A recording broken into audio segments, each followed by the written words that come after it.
बिस्मिल्लाहिर्रहमानिर्रहीम। आज का मेरा ये जो मैसेज है ये स्पेशल जो है वो स्टूडेंट्स के लिए और जो टीचर्स हमारे स्टूडेंट्स को पढ़ा रहे हैं उनके लिए है। और बिल्कुल मेरी पिछली वीडियो के साथ ही ये चीज़ जो है वो रिलेट है।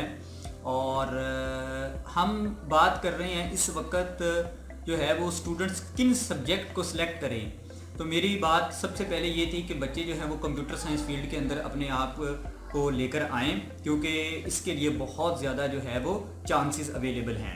अब मेरी बात एआई की ब्रांच, कंप्यूटर साइंस की ब्रांच एआई जो है उसके ऊपर जो है वो चल रही है, क्योंकि हमारे आने वाला सारे का सारा दौर जो है वो आर्टिफिशियल इंटेलिजेंस के रिलेटेड है।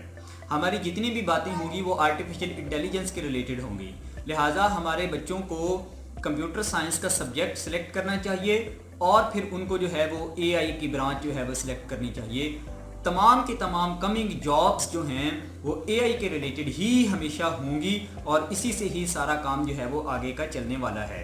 तो मेरी बात मैट्रिक स्टूडेंट्स के लिए जिन्होंने अब एफएससी करनी है वो लाजमी तौर पर इस बात को अपने साथ मिलाएं और जो है वो कंप्यूटर साइंस की ब्रांच को सिलेक्ट करके एआई जो है वो उसके अंदर अपने प्रोफेशनल डिग्री के तौर पर जो है वो उसको अडॉप्ट करें। उसके बहुत सारे फ़ायदे हैं जो कि मैं अपनी कमिंग वीडियोस के अंदर जो है वो आपके साथ जो है वो शेयर भी करता रहूँगा। लेकिन छोटी सी एक एक्सप्लेनेशन आपके सामने जो है वो मैं ये इस लिहाज से रख रहा हूँ कि हमारे पास जो है वो इस वक्त एफएससी बच्चा एक करता है, तो यानी कि एफएससी करने के बाद एक डॉक्टर बनने के लिए एट लीस्ट जो है वो उसको तकरीबन 8-9 साल जो है वो लग जाते हैं एफएससी करने के बाद। अभी अपना एमबीबीएस कंप्लीट करेगा और पीएमडीसी वगैरह क्लियर करेगा, ईच एंड एवरीथिंग, मतलब कि इसके बाद जो है वो 8-9 और 8-9 साल के बाद भी उसके पास जो है वो कोई एक जो है वो फ्यूचर की कोई जो है वो डायरेक्शन सही तरीके से नहीं होती जब तक वो एफसीपीएस या उससे ऊपर के जो है वो अपने प्रोग्राम्स को इनिशिएट नहीं करता। तो ये सबसे बड़ी जॉब जो हमारे कंट्री के अंदर चल रही है। दूसरे नंबर पर इंजीनियर देख लें कि इस वक्त जो है वो इंजीनियर कितने जो हैं और अनएम्प्लॉयमेंट कितनी जो है वो उनके साथ चल रही है। इसी तरीके से हर एक प्रोफेशन के अंदर जो है वो अनएम्प्लॉयमेंट जो है वो बहुत ज़्यादा होती जा रही है। मेरी बात करने का सिर्फ और सिर्फ मकसद ये है कि एफएससी कर ले बच्चा, बीएससी कर ले, बीएस कर ले, एमएससी कर ले, एमएस कर ले, तो उसकी इस डिग्री का फ़ायदा नहीं है जब तक उसके पास कोई स्किल नहीं होगी। तो स्किल सीखने के लिए सबसे बड़ा प्लेटफॉर्म और सबसे जदीद प्लेटफॉर्म जो है वो हमारे पास जो है वो एक सॉफ्टवेयर इंजीनियरिंग का है। और सॉफ्टवेयर इंजीनियरिंग के अंदर जो है वो artificial intelligence is the biggest source of employment. Artificial intelligence के अंदर जो है वो हम 3 तरह से जो है वो आप जो है वो कर सकते हैं। बहुत सारी इसके साथ जो है वो चीज़ें हम मिला सकते हैं। आर्टिफिशियल इंटेलिजेंस के लिए हमें सबसे पहले जो है वो पाइथन लैंग्वेज को जो है वो सीखना ज़रूरी है। पाइथन लैंग्वेज के लिए और उसके बाद आर प्रोग्रामिंग की जो है वो सीखना ज़रूरी होगा। इसके साथ जो है वो डाटा साइंटिस्ट की फील्ड के अंदर हम वर्क कर सकते हैं।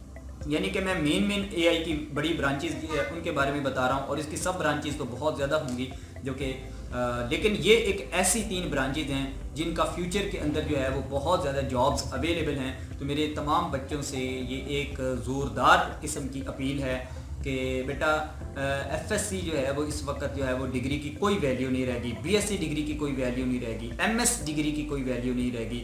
हाँ, वैल्यू सिर्फ अगर रह गई है तो सिर्फ और सिर्फ जो है वो इस वक्त हमारे पास स्किल्स डेवलपमेंट की है। आपको कुछ आता होगा तो आपको जॉब फ़ौरन मिल जाएगी और अगर आपके पास डिग्री होगी तो आपके जॉब के कोई चांसेस नहीं है। Degree only for interview, only आपको टेबल तक लेकर जाने के लिए डिग्री ज़रूरी है। लिहाजा मैं हेड्स, प्रिंसिपल्स और जो भी अपने स्कूल्स को देख रहे हैं, चला रहे हैं, खुदारा हमें बच्चों को मार्क्स सिस्टम से बाहर निकाल कर हमें उनको स्किल की तरफ लेकर आना है। इसी वजह से हम काम कर रहे हैं और हम स्किल की डेवलपमेंट के ऊपर जो है वो बच्चों को सिखाना चाह रहे हैं और कंप्यूटर उसके लिए सबसे बेहतरीन है, जिसका जो है वो एआई जो है वो ब्रांच सबसे ज़्यादा जो है वो इस वक्त मकबूल होती जा रही है। और उसकी एक फॉर्म जो है वो हमने चैट जीपीटी के फॉर्म के अंदर जो है वो अभी देखी है और इसी के ऊपर जो है वो अपकमिंग जो है वो सारी की सारी रिसर्च होगी, इसी के ऊपर ही सारी की सारी वर्किंग होगी और इसी के साथ ही सारी की सारी वर्किंग होगी। तो बाकी सारी तमाम चीज़ें हर एक लेवल के स्टूडेंट के लिए मैं अपनी अगली वीडियोस के अंदर आपके साथ शेयर करूंगा। अब तक के लिए इतना ही है कि अपने कंप्यूटर साइंस ब्रांच को जो है वो लाजमी तौर पर सिलेक्ट करें।